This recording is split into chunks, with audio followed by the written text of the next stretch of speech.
Motion. Give it up for one more time for Maddox Campbell.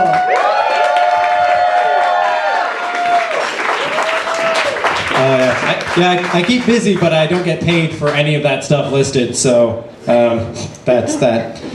Thanks, guys, for coming out. Wow, we have a lot of people here. We've got a lot of good-looking people here, too, right? Yeah, it's great. I don't know. I think I'm good-looking. Yeah. I think, though, I'm the wrong type of good-looking. Like, the type of good-looking you want to be is the type of good-looking where a girl wants to take you home, rip your clothes off, and throw you into bed.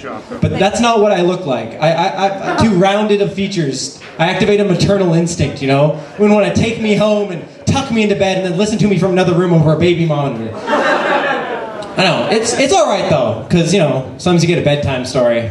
And end of the night, either way, you're sucking on a boob. Just really different vibe. Really different vibe. I'm really nerdy too, and I think I've gotten to the point where I'm actually too nerdy for my own good. Like, it's actually starting to impede my ability to fantasize properly. Like, normally when someone has a fantasy, they skip all the boring parts. So they'll be like, you know, you'll be asking a girl out at the bar, like, hey, I want to take you home, and then just poof, you'll be home and you'll be pouring her a glass of wine. And then you'll start making out, and then just poof, you'll be in bed naked, and it'll be great. My brain doesn't let me do that. It's like, yeah, but how did you get home? So I've got to fantasize for like spending 5 to 10 minutes trying to hail a cab, being unable to hail a cab, having to take the bus home, being stuck next to some frat guys being loud on the bus. And then when I get home, I remember that I forgot to do groceries. So now I've got to fantasize about having nothing to offer her other than like half a glass of orange juice and some dry cereal. And then I remember that I caught a glimpse of her bra clasp and I didn't recognize it, you know, poking out from her dress. So now I've got to fantasize about spending like 5 minutes trying to figure out how to work the clasps until finally giving up and asking her for help. By the time I get her into bed in my fantasy, I'm so mentally exhausted, I just fantasize about us having a good night's rest. Thank you. Thank you. Yeah. One of the things I am attracted to in women, though, is I'm really attracted to intelligence, which makes dialogue in porn the biggest turnoff to me ever.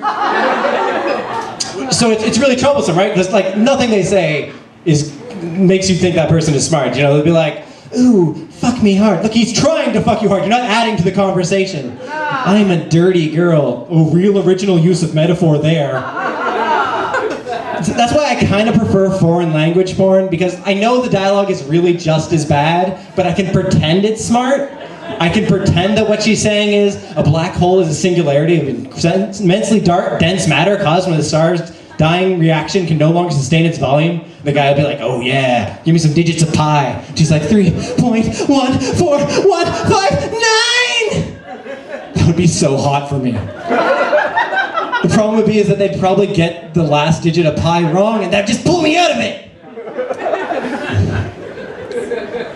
Guys, I got a confession to make. I buy my Kellogg's mini wheats in family size, even though I live alone. Because you know what, Mr. Kellogg's? I don't think I should have to find true love and procreate in order to get a per gram discount on my favorite half-frosted breakfast cereal. You know what? Maybe if you're going to separate your sizes based on lifestyle choice, have the Lonely Bachelor size. It should be the size of a keg, and it should come with wheels and a trolley so I can drag it home. I don't own a car. And another thing, I think the board game Clue is a really poor representation of our judicial process. Because you can't just go around the mansion asking who you saw where holding what potential murder weapons, and then just convict the guy who's mentioned the least. That's not fair. Maybe Mr. Green's just not very interesting. You know, he's not memorable. And, you know, so whenever my guy is chosen as the murderer at the end of the game, I'm always like, the burden of proof is on the state. Because I never rule out the hobo drifter option. It was the hobo drifter with the bindle out by the dumpster. Also, how do we not know what the murder weapon was? I mean, a revolver and a noose leave very different death wounds. Is it possible that maybe no one inspected the body? Is that the mystery to Clue? Maybe he's alive and no one just checked? He's just taking a nap? I maybe think about that too much. That's possible. Alright guys, I'm pretty much at the end of my set, but I'm going to leave you with one last little comment. A lot of people in the world nowadays are really worried about germs, you know? Like Lysol, their slogan is kill 99.9% of all bacteria. But what they don't tell you is that last 0.1% hates you now. because you killed its entire family, and it will not rest until you are dead.